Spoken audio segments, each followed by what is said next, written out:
The road leading into Hulbert, Oklahoma stretched ahead, dust rising in lazy swirls as our footsteps disturbed the still air. The town sat nestled between rolling hills and dense forests, the same as I remember small houses with peeling paint, old pickup trucks parked haphazardly in gravel driveways, the occasional bark of a dog somewhere in the distance. A year passed since I'd last walked this road. A year since I'd last seen my family. A year since I'd packed a bag and left, with nothing but the wind at my back and a god at my side. Zephyrus walked beside me, his presence as effortless as the breeze which always seemed to move with him. His golden brown hair, tousled and wild, lifted slightly as if unseen hands were always smoothing it. He carried himself lightly, as if the earth didn't quite own him the way it did the rest of us. His sandals barely disturbed the dust. Even when he dressed simply, he looked like he stepped out of another world. Because he did. I stole a glance at him, searching for some sign that this place made sense to him. The roads weren't paved with marble. No temples rose in the distance. Only weathered brick buildings, a diner with sun-bleached curtains, a church steeple standing stubbornly against the horizon. But he didn't look lost. His sharp, dark eyes took in everything, and when he caught me watching, he offered a small smile. "This is home?" he asked, his voice low, thoughtful. "This is home," I said. I should have felt more relief stepping back onto this land, but something inside me stayed clenched, waiting. The air smelled of dry earth, wood smoke, the faintest trace of pine. The wind carried whispers of voices I've known since childhood, voices I left behind. A figure stepped out onto a porch ahead, shading their eyes. Then another. Then more. The news traveled fast. My mother reached me first, pulling me into her arms before I could say a word. The weight of her embrace was heavier than I remembered. She smelled of sage, flower, the warmth of home. I felt the slight tremble in her hands as she held on to me, as if making sure I was real. "You could have called," she said, voice thick. "I know." When she pulled back, her gaze shifted to Zephyrus. The warmth in her eyes cooled into something careful. My father, standing behind her, crossed his arms, his expression unreadable. My younger brother leaned against the porch railing, saying nothing, but watching Zephyrus the way you'd watch a coyote too close to the henhouse. "This is Zephyrus," I said, the words landing heavier than I expected. It felt strange to name him here, where names carried weight, where introductions weren't only words but invitations. Zephyrus inclined his head slightly. "It's an honor to meet you." His voice carried the lilt of ancient tongues, the echo of distant places. No one responded right away. My mother's gaze flickered over him, taking in the details. The way he stood too still, the way the wind never quite left him alone. She wasn't the kind to jump to conclusions, but she knew something was different about him, about us. I understood their hesitation. I walked away from this town, from my family, from everything familiar, and returned with something no one could explain. Not a fiancé, not a friend, a god. I was about to start dinner, my mother said at last. "You're staying?" "For now." She nodded once, then turned back toward the house. My father lingered a moment longer before following. My brother stayed on the porch, eyes still on Zephyrus, as if waiting for him to do something unnatural. The sun dipped lower, setting the sky on fire with streaks of red and gold. The wind stirred, carrying the first scent of smoke. Faint, distant. A warning. I knew, even before I turned my head toward the horizon, something was wrong. The scent thickened overnight. Smoke wove itself into the air, lacing every breath, a whisper of something still too distant to see. By morning, the horizon darkened. A thin, rust-colored haze bled into the sky. My mother stood at the kitchen window, hands gripping the counter as she watched. A quiet tension filled the house. We've seen fires before. Lightning strikes setting dry fields ablaze, controlled burns curling at the edges of the land. But this was different. "Northwest," my father said, stepping inside, dust on his boots. "Could change direction if the wind picks up." I glanced at Zephyrus. He was silent all morning, gazing distant, reading the air the only way he could. He didn't need a weather report. He could feel the shift before it happened. "We'll help," I said. There was no question in my mind. This town raised me. These people were family, whether by blood or by the years we spent side by side. I couldn't walk away from them. My father nodded. He expected no less. My mother turned from the window, finally facing me. "It's been dry. If it moves this way, it'll move fast." Zephyrus spoke before I could. "Then we'll make sure it doesn't." She studied him, expression unreadable. The first time she saw him, she looked at him like he was a stranger. Now, there was something else in her eyes.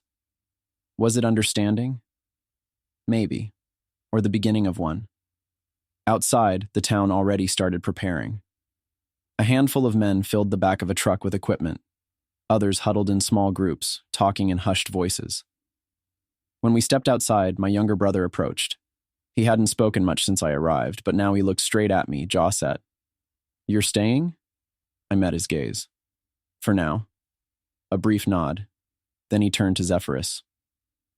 "And you?" Zephyrus tilted his head slightly as if the question surprised him. "Would I be anywhere else?" Another nod, slower this time. Approval, maybe, or something close. The air shifted. A breeze stirred the dust at our feet, carrying something colder than wind, something older than time. I knew before I turned who I would see. Imbrisus stood at the edge of the street, watching. The sun hit his dark hair at an angle. His eyes, sharp and endless, settled on Zephyrus first, then me. No one else seemed to notice him. The street carried on as if he weren't there, as if the presence of a god was something which could go unseen unless he allowed it. Zephyrus stepped forward. "You traveled far. I go where I must." Imbrisus didn't move, didn't blink. "And so must you." The words settled into the air, heavy, certain. Zephyrus didn't flinch. "Not yet." Imbrisus studied him. Then his gaze slid back to me. A small furrow appeared between his brows. A flicker of something almost like recognition, but not quite. "You've spent too much time here," Imbrisus said, though it wasn't unkind. "The longer you stay, the harder it will be to leave." Zephyrus didn't answer right away. He looked at me instead. I knew what this meant. I always knew, from the moment Zephyrus first took my hand and led me into the winds, into places no mortal ever stood. Gods did not linger. They passed through like weather, like the seasons, unchanged by what they touched. But he stayed. "I will leave when it is time," Zephyrus said, voice quiet but firm. Imbrisus exhaled slowly, as if considering something deeper than the words spoken aloud. Then, after a moment, he said, "Then I will wait too. For now." But there isn't much time remaining. The wind stirred around him, and then he was gone. I turned back to Zephyrus, searching his expression for doubt, for hesitation. I found none. The fire was coming, and we would face it together. The heat thickened as the day stretched on, the air pressing against my skin like something alive. Smoke curled along the horizon, a distant beast stirring in its den, waiting. Every breath carried the scent of dry earth and burning wood. We worked until our bodies ached. I hauled sandbags, reinforced ditches, helped clear away anything which could feed the fire's hunger. Zephyrus moved beside me, hands gripping shovels, lifting water buckets, hammering wooden boards into place. He worked without complaint, though his strength wasn't built for this kind of labor. He was a god of the wind, a force meant to shape the sky, not dig trenches in the dirt. But he never slowed, never hesitated. People noticed. My father passed Zephyrus a canteen without a word, a quiet offering of acknowledgement. My brother, who spent the morning watching him, finally spoke. "You ever done this before?" Zephyrus wiped sweat from his forehead, leaving a streak of dirt behind. "Not quite like this." "You work like you have." Zephyrus looked at me, then back at my brother. "I work because Joe does. I go where he goes." Approval flickered in my brother's eyes. A brief nod. No more words, That was enough. Even my mother, who spent the morning directing people, found a moment to pause. She handed Zephyrus a plate of food, eyes scanning him like she was still trying to solve the puzzle of who he was. "You don't have to do this, she said. Zephyrus met her gaze. "Yes, I do." She watched him for a long moment, then walked away, leaving him with more than just a plate. Something unspoken shifted. Not trust? Not yet, but something close. As the sun dipped lower, the wind picked up. It carried a different scent now. Not only smoke, but something colder, something older. I turned before he spoke, already knowing he was there. Imbrasu stood at the edge of the field, watching. Zephyrus wiped his hands on his jeans, exhaling slowly before stepping forward. I followed the dirt beneath my boots, shifting with every step. Imbrasus looked at me first, his sharp gaze flickering with something unreadable. He still didn't know, not fully, but he sensed something beneath my skin. A presence, an echo of something older than this place, older than the trees and the rivers which shaped this land. He studied me for a moment longer than necessary before turning back to Zephyrus. "You are not meant to stay," he said. His voice didn't carry anger or demand. It was simply the truth, spoken into the air like a fact which could not be bent. Zephyrus stood firm. "I am meant to be where I am needed." Imbrasus studied him, eyes narrowing. "You know what happens when gods linger too long in mortal places. You have seen it before." Silence stretched between them. A memory passed through Zephyrus's eyes. Something I wasn't meant to see. Something he never spoke aloud. He knew. He always knew. Imbrasus's voice softened, though the weight of his words never lessened. "You are not like them, Zephyrus. You are not meant to stay. The longer you remain, the harder it will be to leave." Zephyrus exhaled, glancing at me before speaking. "Then I will bear the weight of it." Imbrasus shook his head, his expression unreadable. "You say that now."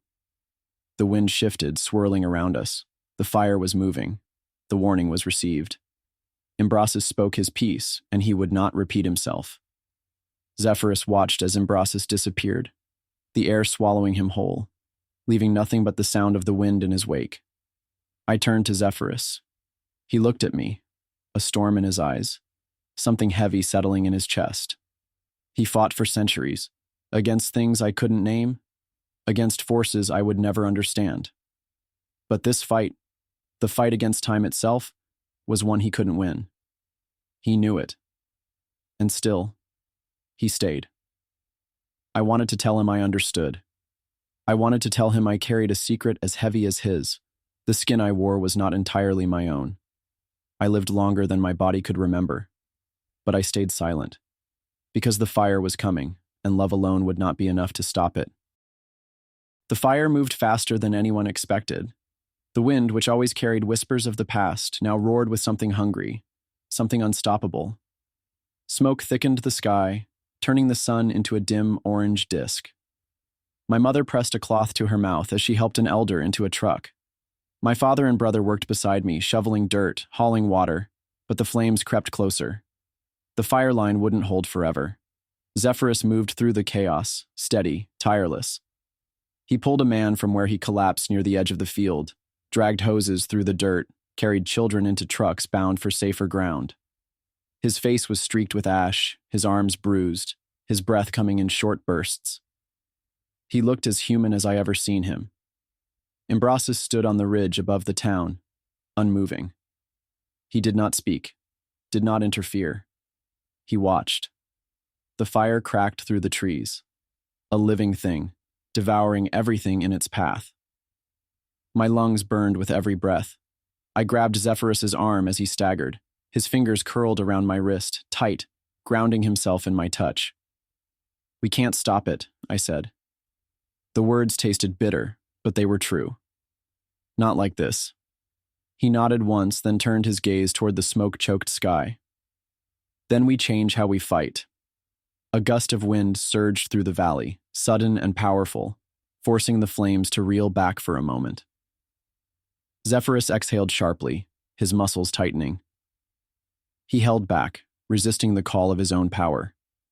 He fought like a man because he wanted to stand beside me as an equal, but a man's strength wouldn't be enough. I knew what came next. I also knew what it meant. His grip on my wrist loosened. He searched my face for something. Permission, maybe. A sign I would understand what this choice cost him. "You'll reveal yourself," I said. A flicker of sadness crossed his face, but it was gone before I could name it. "That's not what matters." I wanted to argue, but there wasn't time. More people needed help. My family needed me. The town needed me. And yet, my chest ached at the thought of what came next. Not an argument, an understanding. I touched his face, wiping soot from his cheek with my thumb. His eyes softened, despite the fire behind us, despite the weight pressing down on both of us. "What happens after this?" I asked. His hand covered mine. "I don't know." Truth. Raw. Undeniable. Behind him, Imbrasus descended the ridge. He stepped through smoke and ash, untouched, unbothered. He was not a god of wind, not a god of fire, but a god of understanding, of laws unspoken and ancient. "Are you waiting to see if he fails?" I asked, voice sharp. Imbrasus tilted his head slightly, studying Zephyrus, then me. His expression wasn't cruel. It wasn't kind either. "I am waiting to see what he chooses." Zephyrus straightened. The wind curled around him, responding to something unseen, something deeper than willpower alone. He spent a year as my equal, walking through this world as if it belonged to him as much as it belonged to me. But he wasn't human, and the time for pretending was over. The flames surged toward the town. Zephyrus turned to face them. The fire reached the town's edge. The sky burned orange, and the wind carried embers like stars torn from the heavens. People scrambled to soak rooftops, to form desperate lines with water buckets, but it was not enough. The fire would swallow everything. Zephyrus stepped forward first. The wind circled him, answering a silent command, twisting and shifting until the flames bent in its grasp. He lifted his arms, his breath slow and steady, as if he were listening to something far away. The west wind roared to life, crashing into the fire, trying to push it back. For a moment, it worked. The flames swayed hesitantly, but they were too strong. They fed on the land, on the heat, on the weight of everything dry and brittle. The fire fought against him, refusing to be tamed. Zephyrus clenched his fists, sweat streaking through the soot on his face. I've seen him shape tempests over oceans. I watched him command the air like it was an extension of himself. But this was different. This was not a battle of gods. This was something raw, something real. Fire did not yield easily, not to mortals, not to the divine. Imbrasus stepped beside him, the glow of the flames reflected in his eyes. He watched. He waited. He tested Zephyrus, tested me. But now, the weight in his stance shifted. He was not a simple observer anymore. "You are not enough alone," Imbrasus said, not as a warning, not as a challenge, but as a truth. Zephyrus's chest rose and fell in sharp breaths. He nodded once. Imbrasus lifted his hands. The air thickened, charged with something deeper than wind, something older than the flames themselves. His presence stretched outward, touching the fire, binding it with something unseen. The sky trembled. The fire reeled back. It twisted and shrank, curling in on itself. Zephyrus pushed harder, commanding the wind to drive it toward the empty fields, away from homes, away from life. And then it was over. Smoke coiled in the air. The wind settled. The fire was contained, smoldering but no longer a beast on the move. The town still stood. A silence fell, heavier than the storm before it. People stared at Zephyrus, at Imbrasus. They seen the impossible, seen the divine intervene. My mother pressed a hand to her mouth. My father's fingers curled into fists at his sides, not in anger, but in knowing. I felt their eyes on me, waiting for something, an answer, a truth. I spent my life walking between two worlds, the son of a family rooted in this land, the lover of a god who carried me across distant skies. A mortal, but not only a mortal. I always knew who I was, even if I never said it aloud. I stepped forward. "The land remembers," I said. My voice did not waver. It carries everything that has come before. It carries me. My mother took a breath. My brother's jaw tightened. I was not born yesterday, or even 21 years ago. I have walked this land before, under different names, in different forms. I am part of it, as much as the rivers, as much as the trees, as much as the wind itself. Zephyrus turned to me. He always knew, even if I never said it. He never needed the words to understand. Imbrasis studied me, something shifting in his expression. Understanding. Recognition. "You chose this form," he said. I met his gaze. "Yes." Imbrasis exhaled slowly. The authority in his stance remained, but something in him softened. He turned to Zephyrus, and for the first time, he did not speak of leaving. He did not speak of duty. Instead, he simply said, "Now, I understand." Smoke lingered in the air, clinging to the earth like an echo of what was almost lost. The town still stood. My family still stood. The fire was gone, reduced to embers and blackened ground. The wind, once a force of destruction, now carried something softer. A whisper of renewal, a breath of what could be rebuilt. Zephyrus stood beside me, his skin streaked with soot, his hands still trembling from the force of what he did. He fought like a god, but stayed like a man. He turned to me, waiting. He never asked, never demanded. He always let me come to my own answers. I met his gaze and spoke the words which lived inside me for longer than I could remember. "I'm staying." My mother exhaled, a sound caught between relief and understanding. My father nodded once, slow and firm, as if he knew all along. My brother, who watched me leave a year ago, crossed his arms but said nothing. He didn't need to. Zephyrus reached for me, his fingers curling around my wrist, grounding, steady. "Then I stay too." Imbrasis studied us both. His presence was always measured, deliberate. He was not a god of rage or jealousy. He was a god of understanding, of duty, of things which could not be easily undone. And yet now something in him shifted. "You have chosen a hard path," he said. I smiled. The only one that ever made sense. Zephyrus let out a quiet laugh, shaking his head. "You make it sound so simple." "It is." Imbrasis was silent for a long moment. Then, with the weight of something ancient and knowing, he inclined his head, not in surrender, not in defeat, but in respect. "I will not call you back again," he told Zephyrus, "not unless you wish to return." Zephyrus's grip on my wrist tightened for only a second before he let go. "I won't." A slow breath left Imbrasis, almost like something unspoken settled in his chest. Then, without another word, he turned. The wind curled around him, bending the space between here and wherever the gods waited beyond the reach of time. In a blink, he was gone. The world was quiet again. Zephyrus looked at me, the flicker of uncertainty in his expression replaced with something else, something sure, something whole.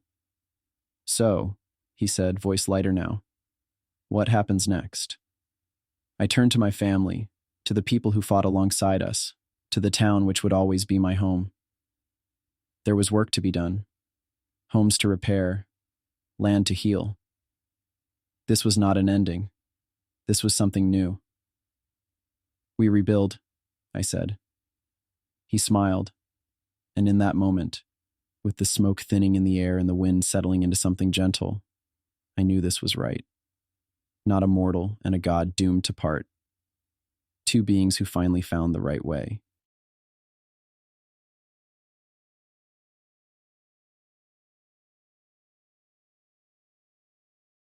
Please make sure you are subscribed and be one of the strange.